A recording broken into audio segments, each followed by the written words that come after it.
बखान। ऊंटारी बातां आकाशवाणी उदयपुर, बीकानेर, बांसवाड़ा, सूरतगढ़, डूंगरपुर और माउंट आबू से प्रत्येक माह के दूसरे चौथे शुक्रवार को शाम 5:30 से 6 बजे तक आप सुनेंगे ऊंटों पर विशेषज्ञों की राय और जानकारी। ऊंटारी बातां के इस भाग के प्रायोजक हैं राष्ट्रीय उष्ट अनुसंधान केंद्र बीकानेर। ऊंटारी बाता कार्यक्रम में सगड़ा सुननारा ने मारा मोखड़ा मोखड़ा राम राम रामी राम सा राम राम सा। भाई कहवे है कि पढ़ पढ़ कई सवार होए है। कहवे है कि पढ़ पढ़ कई सवार होए है, मतलब के मिनख आप री गलतियां सु खुद रे जीवन री बहुत सी महत्वपूर्ण बातें सीखे है। तो आज इन लोकोक्ति रे केवण रो ओइज कारण है कि आपा कई गलतियां तो करा हाँ पर बीसु सीख कती लेवा हाँ आ महत्वपूर्ण है।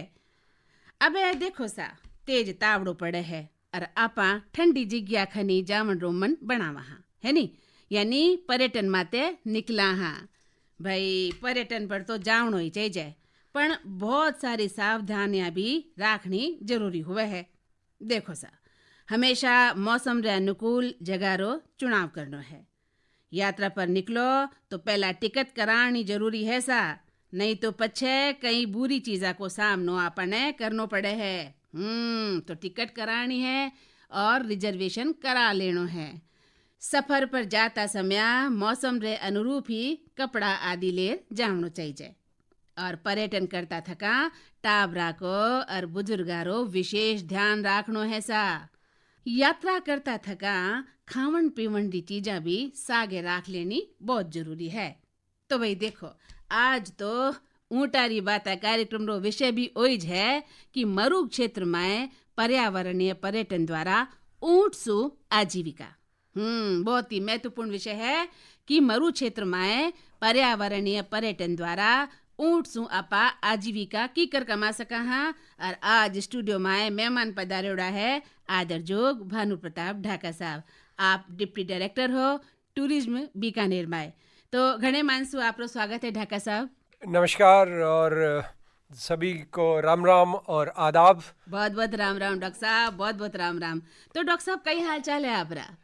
मैं एकदम बिल्कुल ठीक हूँ और आपके स्टूडियो में आके तो बहुत ही अच्छा अनुभव लगता है कि जब यहाँ एकदम ध्वनि प्रदर्शन से दूर एक स्पष्ट आवाज का संचार होता है तो बहुत ही अच्छा लगता है। भाई स्टूडियो में आए तो और भी अच्छो लागे है ढाका साहब, क्योंकि अठे ठंडी ठंडी हवा बह रही है। बिल्कुल, बिल्कुल। और बारे तो तावड़ो है तेज। तो आप बात करें डॉक्टर साहब कि मरु क्षेत्र में पर्यावरणीय पर्यटन द्वारा ऊंट सु आपा आजीविका की कर कमा सका हाँ। जी। तो देखो सा ढाका साहब पर्यटन री बात आपा कराई हाँ तो एक पहलो प्रश्न तो मारे दिमाग में ओई जावे है कि लोग ठंडा क्षेत्र में पर्यटन माते निकले हैं और आपा करा हाँ बात मरु क्षेत्र में पर्यटन माते। तो पर्यटन में मरु क्षेत्र चुनाव आपा किन मौसम में करा? देखिए साहब, हम अगर देखें हमारे समाज के और इसकी गतिविधियों के और जो क्रियाकलाप है जी, तो जन्म परण और मरण सभी गतिविधियां पर्यटनी ही है। सामाजिक सरोकार है इनका सबका। और हमारे रिश्तेदार आते हैं, दूर दराज से लोग आते हैं, आस पड़ोस के तो आते ही हैं। तो हमारे पास आके रुकते हैं। पहले घरों में रुकते थे, अब होटलों में व्यवस्था होने लगी है। तो जब बाहर से आके हम किसी प्रकार से हम जब होटल में रुकते हैं तो एक टूरिस्ट बन जाते हैं, पर्यटक बन जाते हैं, उसकी डेफिनेशन में आ जाते हैं। और घर पे आते हैं तो मेहमान हैं, विजिटर हैं, आप पावणे हैं जिसको कहते हैं। तो उसी प्रकार से ये रहता है। जब आपने कहा कि ठंडे प्रदेशों में तो समय चुनते हैं, सभी को मालूम है, परंतु हमारे इस राजस्थान में डेजर्ट में इतना कुछ है कि 365 दिन आप पर्यटन पे जा सकते हैं। अक्सर ये कहते हैं कि ठंड के टाइम में आते हैं, हालांकि दीपावली पे छुट्टियां होती है तब हमारे पास यहाँ पावने आते हैं, पंजाब से आते हैं, हरियाणा से आते हैं, दिल्ली से आते हैं। और उधर का हिस्सा देखें तो गुजरात, उदयपुर, सिरोही, यहाँ के जो इलाके हैं वहाँ गुजराती टूरिस्ट आता है, महाराष्ट्र से आते हैं, मध्य प्रदेश से आते हैं, दूर दराज से भी आते हैं, साउथ ये दक्षिण भारत से भी हमारे पास पर्यटक आते हैं। और यहाँ से भी नहीं, विश्व के जो है यूरोपियन कंट्रीज है, अधिकतर टूरिस्ट हमारे वहाँ से आते हैं, जर्मनी से आते हैं, बहुत दूर दूर आवे, फ्रांस, इटली है, यूएस से है, तो इंग्लैंड है, तो यहाँ से भी पर्यटक आते हैं। परंतु जब देखें कि भाई जापान के टूरिस्ट कब आते हैं, तो डाटा हम देखते हैं तो वो फिर सितंबर, जहां आप गर्मी का भी थोड़ा सा आनंद लेते हो और बारिश का भी आनंद लेते हो, वहां भी वो पर्यटक आते हैं। कुछ और देश हैं तो वो फिर गर्मी में भी आते हैं, जिनको एक गर्मी का भी नज़ारा लेना है, जो ठंडी ठंड में रहते हैं, तो बहुत सी बातें हैं, फैक्टर हैं जिसको वो अनुकूल बना सकते हैं अपनी यात्रा को, और वो गर्मी में भी आते हैं। और इसी प्रकार हमारे भारतीय लोग, आजकल तो सड़कें भी बहुत अच्छी बन गई है और गाड़ियां भी बहुत सुलभ हो गई हैं, तो सारा साल पर्यटकों की आवक होने लगी रहे है। हाँ, तो भाई ढाका साहब, आप तो देखो जीवन दर्शन की बात कह दी कि आपा तो पर्यटक ही, हाँ, क्योंकि जीवन मरण और परण में आपा अठी से उठी जावता रहे। और आप बतायो कि भाई बहुत दूर दूर विदेशी जो सैलानी है ई पर्यटन माते निकले है और गर्मी रो जो आनंद भी वे लेवनो चाहे है। तो भाई हमारे सवाल रो जो जवाब है आप कह दियो कि हर मौसम रो आपा आनंद ले सका। ढाका साहब, मरु क्षेत्र की आप बात कर रहे हैं, हाँ, तो मरु क्षेत्र में पर्यावरणीय पर्यटन द्वारा ऊंट सु आजीविका माते आज आप बात कर रहे हैं। तो भाई ऊंट पर्यटन को बढ़ावा देवन के लिए और ऊंटा ने बढ़ावो देवन वास्ते राजस्थान री आप बात करा तो कौन सा उत्सव आप आयोजित करा? जहाँ तक उत्सव का सवाल है, उससे पहले मैं इसके लिए आपसे निवेदन कर दूं कि ऊंट और उत्सव का क्या मेल है। तो ये बता दूं कि जब डेजर्ट का आपने नाम लिया या थार का है या रेगिस्तान का कहा, तो वहाँ तो ऊंट भी मिलेगा। और जब लोग बाग सोचते हैं कि लोगों की भ्रांति अभी दूर होने लगी है कि भाई ये तो बिल्कुल वीरान क्षेत्र है। नहीं साहब, इसकी संस्कृति है बहुत ही रंगीली है, बहुत ही रंगों से भरी है, रंगों के साथ रस से भी भरी हुई है और मेल जोड़ से भी है। मेल जोड़ किससे है कि साहब ऊंट से है। कहीं भी कुछ हो सकता है, परंतु ऊंट आपका साथ नहीं छोड़ेगा। और जब हमारे पावने भी आते हैं तो उनको कैमल सफारी का भी आनंद लेते हैं। यहाँ के जो बासिंदे हैं, जो ट्रैवल ट्रेड में है या पर्यटन व्यवसाय में अपने रोजगार जो कर रहे हैं, तो कैमल सफारी है, ऊंट गाड़ा की राइड है, वो भी उसमें होती है, और शॉर्ट राइड भी तो है ही है। तो ऊंट की सवारी का आनंद लेते हैं। और जहाँ तक विषय है कि भाई ऊंट कहाँ कौन से उत्सव में होता है, मेरे यहाँ मेरा जो अनुभव के हिसाब से मैं बता रहा हूँ कि राजस्थान पर्यटन में देखिए बीकानेर सबसे एक अनूठा क्षेत्र है, अनूठा जिला है और शहर है। कि आपको कैमल फेस्टिवल का आयोजन होता है, यहाँ ऊंट उत्सव का आयोजन होता है। और उसकी जानकारी भी दे दूं कि नेक्स्ट कब होगा, तो आपका भाई जनवरी का जो है, आगामी जनवरी है 2023, उसका द्वितीय शनिवार और एतवार आएगा, जिसको रविवार भी आप कहते हैं। हाँ सर। तब उसमें उसका आयोजन 2 दिवसीय होगा। और स्थान भी हमने इस बार के जो अनुभव से चुने हैं तो मुख्यतः वही रहेंगे जो कि आपका शहर है पुराना, उसमें भी शहर में भी ऊंट को हम लेके जाएंगे। और आपके जो नेशनल कैमल रिसर्च फार्म है, गवर्नमेंट ऑफ इंडिया, भारत सरकार का है, उसके प्रांगण में भी वो होगा, उसके परिसर में भी होगा। और आसपास के गांव में भी उस वक्त आप ऊंट सवारी का आनंद ले पाएंगे। ये तो रही बीकानेर की बात। जब हम कहते हैं कि और कौन से उत्सव है, तब आपके इसके बाद में देखिए पर्यटन विभाग का जो भी कैमल फेस्टिवल की तरह ही अंतर्राष्ट्रीय स्तर पर पहचान बनाए हुए है डेजर्ट फेस्टिवल, मरु महोत्सव जैसलमेर, बहुत बड़ा हो वैसा 3 दिवसीय जो फेस्टिवल है। वहाँ ऊंटों का भी उसमें फेस्टिवल में बहुत अहम भागीदारी रहती है, या कहते हैं कि शुरू भी हम ऊंट के द्वारा ही करते हैं वहाँ भी। वो मैं आपको बता दूं कि जो बीएसएफ का, यहाँ हमारे जो सीमा सुरक्षा बल का है, जो कैमल माउंटेड बैंड और कैमल कॉन्टिजेंट, जो अनूठा है, अनूठा इसलिए कि विश्व में एक ही है कैमल माउंटेड बैंड, वो भी सीमा सुरक्षा बल भारत के पास में है। और वो उसका डेजर्ट फेस्टिवल का अहम हिस्सा है, उसकी भागीदारी रहती है। शोभा यात्रा निकलती है, उसमें भी कहो, और एक दिन में जो एक प्रोग्राम होता है camel tattoo show and acrobatics, उसमें भी वो कलाबाजियां दिखाते हैं और अलग अलग प्रकार के जो है फॉर्मेशन बना के मनमोहक प्रस्तुतियां पेश करते हैं। बिल्कुल, वाह साहब वाह। तो ये तो रही बात वहाँ की। अब उसके अलावा आपके जो पड़ोसी जिला जैसलमेर का आगे और फिर डेजर्ट की बात करते हैं तो बीकानेर से जैसलमेर, जैसलमेर से बाड़मेर, वहाँ भी थार फेस्टिवल का अभी अभी आयोजन हुआ है, समापन हुआ है। उसमें भी ऊंटों की दौड़ का और ये ऊंटों के श्रृंगार का ये सब कार्यक्रम वहाँ आयोजित होते हैं, और ऊंट सफारी का भी आनंद ले सकते हैं। ऊंट की जो सवारी है, ठीक है, थोड़ी देर के लिए जो राइड करते हैं, तो वो भी आप वहाँ इसका आनंद ले सकते हैं। फिर आगे हम चलते हैं तो आपके पास में है पुष्कर का भी है, या कनाना, बाड़मेर का कनाना शहर है, वहाँ भी ऊँट आते हैं। और पुष्कर के जो पशु मेला है जो आपकी जो कार्तिक माह में मेरे ख्याल आयोजन होता है, और उसमें भी पर्यटन विभाग द्वारा 3 दिवसीय गतिविधियों का, या कई बार 5 दिवस भी हो सकती है, ऊँटों से रिलेटेड है, या जो पर्यटन का जो है महत्व है उससे ये जो रिलेटेड एक्टिविटीज़ है उनका आयोजन किया जाता है। नागौर में भी मेले लगते हैं, उनमें भी पशु आते हैं और ये सब होता है।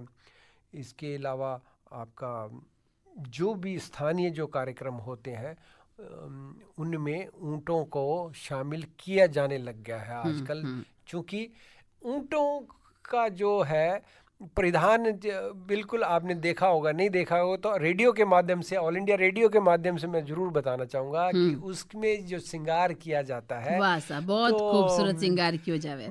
गवर्नमेंट तो सभी जानते ही है कि सभी ऊँटों को पहनाया जाएगा, परंतु उसके अलावा इतने ज़्यादा श्रृंगार के जो आइटम है कि एक हमारे समाज में नारी के भी नहीं होंगे 16 श्रृंगार से भी आगे। समझ चाहूंगा कि वो ऊंट के श्रृंगार के लिए बहुत सारे जो है भाई नारी ने भी पीछे छोड़ दियो है कि 16 श्रृंगारों सजे है नारी, तो बीसू भी आगे ऊंट सजे है। और अभी का ये उदाहरण है आपके कैमल फेस्टिवल ऊंट उत्सव में, यानी कि चांदी के गहने भी पहनाए गए थे ऊंटों को। वाह साहब, तो आप देखिए थोड़ा सा, यानी कि जेलसी नहीं फील करनी है जो भी सुनने वाले हैं, भी ऊँट भी ऐसे श्रृंगार कर सके हैं।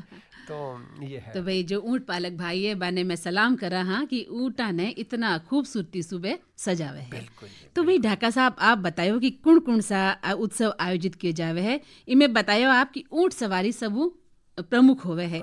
एक बात हमारे मन में आई कि भी ऊँट माते चढ़नो तो सवारी रो सबसे मुश्किल काम है, तो भी यह सैलानी किया चढ़े, किया उतरे, किया दौड़े, गिरा को नहीं, घबरावे को नहीं, कहीं व्यवस्था हुआ। भाई मारे मन में आ बात ये आई कि ऊँट महोत्सव में मैं भी गई, मारी भी इच्छा आई कि मैं ऊँट माते चढ़ूं, पर हमारी तो हिम्मत ही को हुई नहीं। ढाका साहब देखिए साहब, ये जो हमारा डेजर्ट है इसका जो है ना एक जनरल बिहेवियर, आम जो आचार व्यवहार है इतना संजीदगी पूर्व है, और उसी में हमारे जो सदे हुए हैं, मंजे हुए जो ऊँट पालक हैं, वो हमारे पर्यटकों को ये गतिविधियां उनके लिए आयोजित करते हैं। तो उनके पास इतना अनुभव होता है, वो इसकी पूर्ण जानकारी देते हैं, और आसपास में जो ऊँट होता है उसके उठक बैठक जो भी है उसको खड़ा करते हैं, बैठाते हैं, तो डेमोस्ट्रेशन भी दे देते हैं जहाँ ज्यादा घबराहट का पूरी सुरक्षा रे आगे वो काम होता है, कहते हैं उनका अनुभव होता है। तो वो बहुत ही एक यानी कि सेफ एक्टिविटीज में आ जाता है। हालांकि एडवेंचर तो है, परंतु फिर भी वो बहुत ही अच्छे तरीके से उसको हैंडल करते हैं इस प्रक्रिया को, और सभी पर्यटक इसका आनंद लेवे है, देखने वाला भी आनंद लेवे, और जो करे है सवारी वह भी तो आनंद में डूब जावे, फोटो भी लेते हैं, सेल्फी भी लेने लगे हैं, ये सब। हाँ ढाका साहब, तो भाई आज तो आप बहुत ही महत्वपूर्ण बात बताई कि भी टूरिज्म विभाग जो है कई कई तरह उत्सव करावे है। तो ढाका साहब ऊँट प्रतियोगिता तो हुए है, और ऊँट प्रतियोगिता में भाग लेवन वास्ते राज्य सरकार कई प्रोत्साहन देवे है। राज्य सरकार से अपना लोगों ने कई कई लाभ मिले हैं, कई कई गतिविधियां हुए हैं। देखिए साहब, जहाँ तक सहयोग की बात है, सरकार बहुत ही अच्छा सहयोग देती है पर्यटन विभाग के माध्यम से, जहाँ तक मेरी जानकारी है। उसके अलावा आपके दूसरे जो सरकार के है, जो एनिमल हस्बेंड्री डिपार्टमेंट है, पशुपालक है, या फिर केंद्र सरकार है जो कर रही है, ऊँटों पे रिसर्च फार्म है, ये सब लाभान्वित करने के लिए है ऊँट पालकों को और ऊँटों को। ये किसी तरीके से भी हो सकते हैं, साइंटिफिकली भी हो सकते हैं, उनके हेल्थ पॉइंट ऑफ व्यू से भी हो सकते हैं, या उनका जो हमारी कृषि में या अन्य कार्यों में लेटेस्ट योगदान है उसको सुलभ बनाने के लिए वो सब योगदान देती है। और जहाँ तक पर्यटन का है, तो जितने मेले मगरिये जो आयोजित होते हैं उनमें ऊँटों को इनडायरेक्टली हम जो है हेल्प देते हैं। जैसे यहाँ आपके जो हमने आयोजित करते हैं, ऊँट श्रृंगार की प्रतियोगिता है, ऊँट दौड़ की तो है ही है, ऊँट के जो बाल कतराई की बहुत ही एक अलग प्रकार की एक प्रतियोगिता है और अनूठी भी है। इनमें रोजगार भी मिले, रोजगार अवसर भी है, की बहुत संभावना है, बढ़ती ही जा रही है, क्योंकि जैसे जैसे इनका प्रचलन बढ़ता जा रहा है तो ऊँट को श्रृंगार करते हैं, हेयर ड्रेसर है उसका स्पेशलिस्ट है, तो वो 15 दिन के लिए, लगभग 15 दिन एक ऊँट की बाल कतराई हम बात करते हैं पशुपालकों से, तो 15 दिन तो लगते हैं, कम है। तो वो एक रोजगार का साधन है। हाँ सर। और आगे जो जब उकेर के आकृति सामने आती है, उसमें देश भावना की जो आकृतियाँ उकेरते हैं, हमारे जो साहसी वीर है उनके है, या फौज से रिलेटेड है, या हमारी ऐतिहासिक धरोहर है, गीता रामायण से भी उसमें वो आकृतियाँ उस थीम पे उकेरते हैं। तो उनके आगे चल के हर व्यक्ति अपना जो वीडियो बनाता है, यूट्यूब बनाता है, उनकी कवरेज करता है, प्रेस जो है मीडिया का है, तो वो भी एक उनके लिए अट्रैक्शन का है विषय होता है। और बहुत बड़ी बड़ी वीडियो आप देखोगे कैमल फेस्टिवल के नाम से बनाई हुई है, विभिन्न चैनलों पे लोगों द्वारा बनाई हुई बिल्कुल है। सा, बिल्कुल, वो रोजगार है एक। बिल्कुल सा। तो भाई देखो सा, आज तो स्टूडियो में आयोड़ा है deputy director tourism Bikaner Bhanu Pratap Dhaka साहब, और आज मैं बात कर रही हूँ कि आपा मरु क्षेत्र में पर्यटन माते की कर कमा सका हाँ, ऊँटा ने की कर रोजगारो अवसर दे सका हाँ। तो पहला एक गीत लो सुन ला आपा। जरूर साहब, जरूर, गीत तो बिल्कुल होना चाहिए। यहाँ की जो संस्कृति है उसमें गीत बहुत जरूरी है, रंग बिरंगी संस्कृति अधूरा लगेगा, हाँ, ढाका इसलिए साहब जरूरी है। तो ये गीत लो आपा सुनना पहला, तो सुनो सा वो गीत आपा सुन लियो। और ढाका साहब, मैं सोचू हूँ कि आपने वो गीत लो बहुत ही पसंद आए वाला। बहुत बढ़िया जी, बहुत ही बढ़िया। तो ढाका साहब, एक बात मैं जाननी चाहूँ कि देखो आजकल रो जमानो जो है प्रचार प्रसार रो है, प्रचार प्रसार रो माध्यम जोरा पे चाले है। तो ऊँट उत्सवा की जब आप बात कर रहा, तो आयोजन भी जोर शोर से शुरू होवे है, पण विदेशी सैलानी जी का है वे इन आयोजना में बढ़ चढ़ हिस्सों की कर ले सके है। क्या सरकार कोई विशेष प्रयास कर रही है, या आप रो जो पर्यटन विभाग है वो कोई विशेष प्रयास कर रहे हैं कि ज्यादा से ज्यादा सैलानी अठे आवे? जी, बहुत ही बढ़िया प्रश्न है आपका। और जहाँ तक हमारा, हम स्थानीय से स्तर से शुरू करेंगे। यहाँ जब हम प्रचार प्रसार करते हैं तो आप ही देखते हैं कि हर जगह हमारे जो इवेंट होते हैं ऊँट उत्सव के, कैमल फेस्टिवल के, तो उसमें बढ़ चढ़ के लोग हिस्सा लेते हैं, चाहे वो पशुपालक हो और या फिर दर्शक हों। परंतु जब बात आती है कि टूरिस्ट की, अदर देन राजस्थान, स्थानीय लोगों के अतिरिक्त भी जो आते हैं, वो क्यों आते हैं या कितनी संख्या में आ रहे हैं, वो निर्भर करता है कि राजस्थान सरकार का जो पर्यटन विभाग है, तो वो भारतवर्ष में, सारे देश में जगह जगह ऐसे मेले आयोजित होते हैं मार्केटिंग की दृष्टि से, जिसमें प्रचार प्रसार की सामग्री लेके जाते हैं। हम अपनी योजनाओं की जानकारी वहाँ वितरित करते हैं। हमारे क्या जो टूरिस्टों को लुभाने वाले आकर्षण है, तो उनमें ये जो कैमल से, ऊँट से रिलेटेड एक्टिविटीज़ हैं, मेले त्योहार है, उत्सव है, उनका भी वहाँ जिक्र हुआ है, पूरा विवरण हुआ है। और चूंकि ऊँट बिल्कुल विशेष होता है, तो मेरा ये अनुभव रहा है, जहाँ भी मैं गया हूँ इस प्रकार के मेलों में, मैंने देश भर में भाग लिया है, तो सबसे पहले ऊँट का जो पोस्टर है, चिन्ह देखते ही जो हमारा एक डिपार्टमेंट का एम्बलम भी बना हुआ है, लोगो बना हुआ है, पधारो हमारा देश, और ऊँट की तस्वीर है उसमें,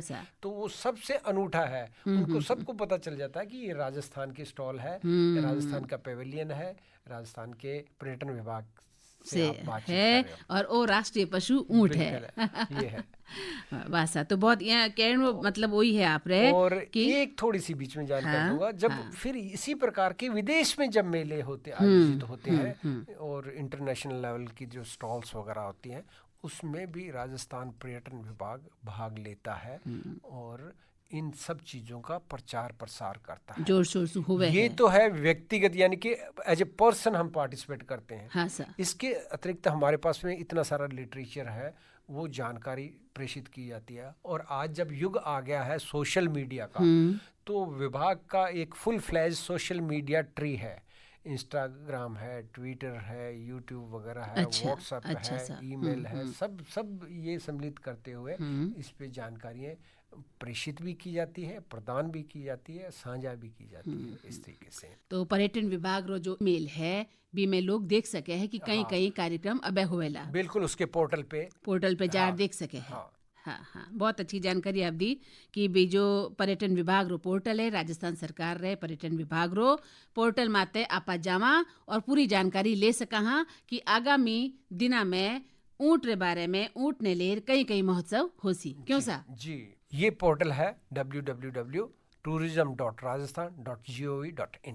बहुत साहब, बहुत अच्छी बात बताई। और अबे तो भाई कार्यक्रम रो बखत तो थोड़ो सो रहो है ढाका साहब, एक बात और मैं जाननी चाहूँ कि मरु क्षेत्र में ऊँटासु आजीविका आपा आज बात कर रहे हैं, हाँ, तो पर्यटन विभाग और राजस्थान सरकार जो है प्रयास कर रही है कि ऊँट सु आजीविका को बढ़ावा मिल सके।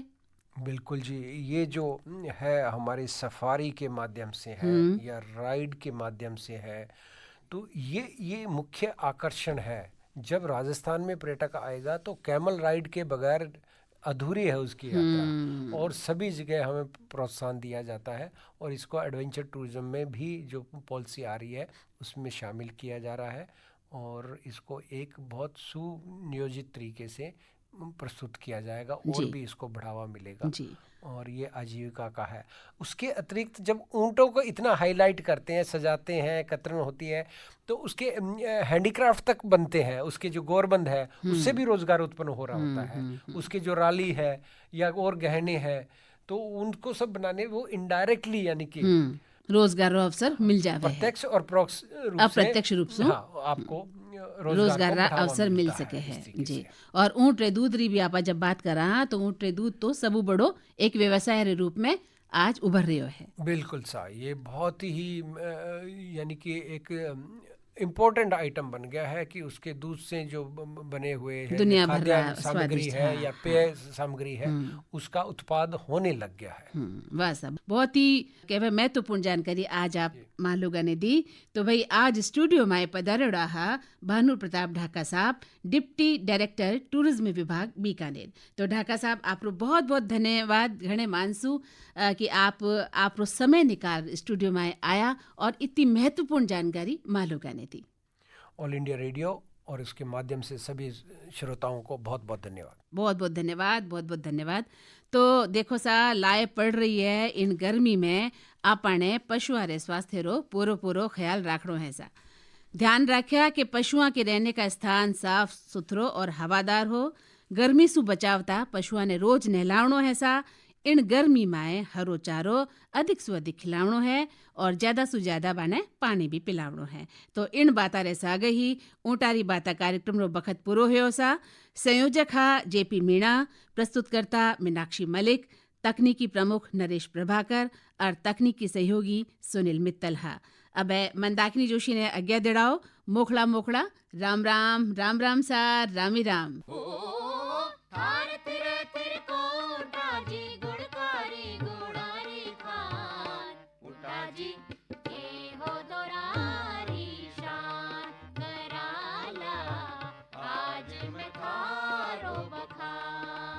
ऊँटारी बातां आकाशवाणी उदयपुर, बीकानेर, बांसवाड़ा, सूरतगढ़, डूंगरपुर और माउंट आबू से प्रत्येक माह के दूसरे चौथे शुक्रवार को शाम 5:30 से 6 बजे तक आप सुनेंगे ऊँटों पर विशेषज्ञों की राय और जानकारी। ऊँटारी बातां के इस भाग के प्रायोजक राष्ट्रीय उष्ट अनुसंधान केंद्र बीकानेर।